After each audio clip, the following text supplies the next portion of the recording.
नमस्कार, जनप्रवाद सुपरफास्ट में आपका स्वागत है। मैं हूं हेमेंद्र सिंह। एक नजर डालते हैं आज की सुर्खियों पर। सैन्य धाम में शहीद परिवारों का सम्मान करेंगे रक्षा मंत्री राजनाथ सिंह। सीडीएस बिपिन रावत के नाम पर रखा जाएगा शहीद द्वार का नाम।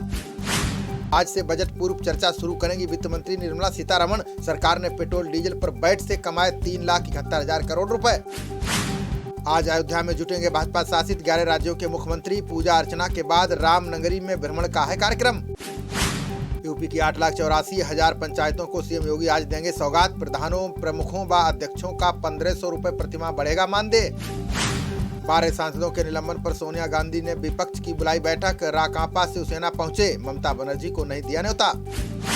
सोशल मीडिया के विज्ञापन राजस्व में तय हो मीडिया की हिस्सेदारी। सुशील मोदी ने राज्यसभा में उठाई निकाय गठन की मांग। जम्मू कश्मीर के पुलवामा में सुरक्षा बलों को मिली बड़ी कामयाबी। मुठभेड़ में एक दहशतगर्द को किया ढेर। सर्च अभियान जारी। कुंडली सिंघू बॉर्डर पर आज से शुरू होगा वाहनों का आवागमन। गाजीपुर बॉर्डर पर किसानों ने किया हवन पूजन। घर वापसी शुरू। सीजेआई ने न्यायपालिका में महिलाओं की कम संख्या पर जताई चिंता। बोले कॉलेजियम में 50% महिलाओं की संख्या की उठाएंगे मांग। केरल हाईकोर्ट ने श्रमिकों की दशा सुधारने पर दिया जोर। कहा सिर पर भारी बोझ ढोना अमानवीय, खत्म हो एक्ट। अब एक्सप्रेस ट्रेनों में अनारक्षित टिकट पर सफर कर सकेंगे यात्री। 20 ट्रेनों में 1 जनवरी से सुविधा लागू करेगी रेलवे।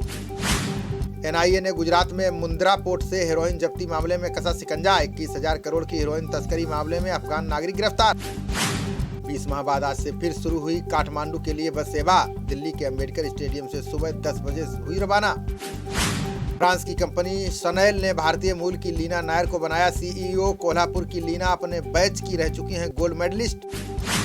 दिल्ली का कनॉट प्लेस दुनिया का 17वां सबसे महंगा ऑफिस मार्केट। सूची में न्यूयॉर्क का मिडटाउन और हांगकांग सेंट्रल सबसे महंगा। चुनाव को लेकर 2 दिवसीय पंजाब के दौरे पर अरविंद केजरीवाल। जालंधर में तिरंगा मार्च का करेंगे नेतृत्व। खुडिया में होगी जनसभा।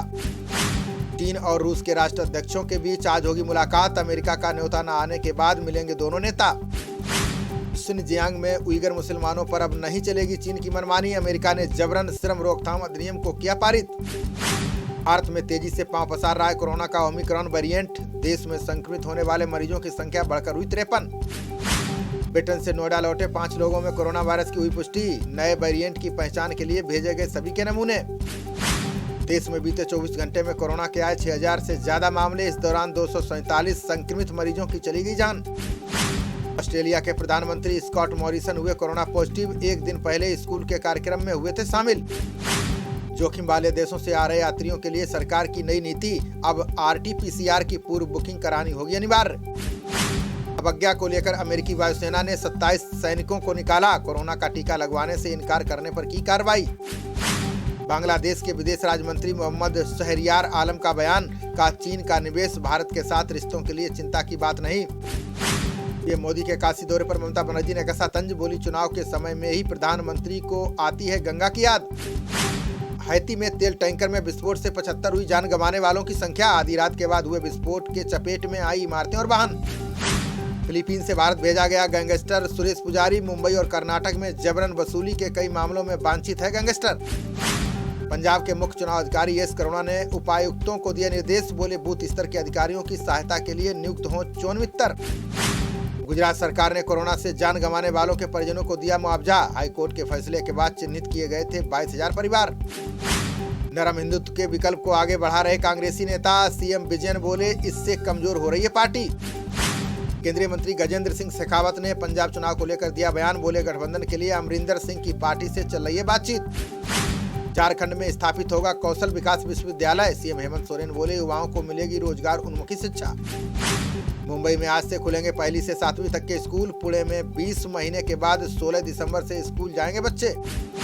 पंजाब मंत्रिमंडल ने 25,000 EWS मकानों के आवंटन को दी मंजूरी। सीएम चन्नी की अध्यक्षता में हुई मंत्रिमंडल की बैठक में लिया गया फैसला। कर्नाटक विधान परिषद में साधारण बहुमत से 1 सीट से चूकी भाजपा। चुनाव में भाजपा को 20, कांग्रेस को 11 और जेडीएस को मिली 2 सीटें। चाबहार बंदरगाह को लेकर भारत, ईरान और उज्बेकिस्तान ने की वार्ता। तीनों देशों ने संयुक्त उपयोग और क्षेत्रीय संपर्क बढ़ाने पर दिया जोर। NAAC समीक्षा में जामिया मिलिया इस्लामिया को मिला A++ रैंक। यूजीसी द्वारा आवंटित धन के लिए रैंक निभाएगी बड़ी भूमिका। लेह में स्थापित किया गया लद्दाख का पहला FM रेडियो स्टेशन। कारगिल में सेवा के लिए 91.1 FM होगी फ्रीक्वेंसी। अदालत ने नवाब मलिक के खिलाफ जारी किया एक और समन। भाजपा नेता द्वारा दाखिल मानहानि मामले में अदालत ने की कार्रवाई। यूजीसी ने सभी विश्वविद्यालय के कुलपतियों को दिया निर्देश, कहा महिला छात्रों को मातृत्व अवकाश में राहत देने के लिए बनाए नियम।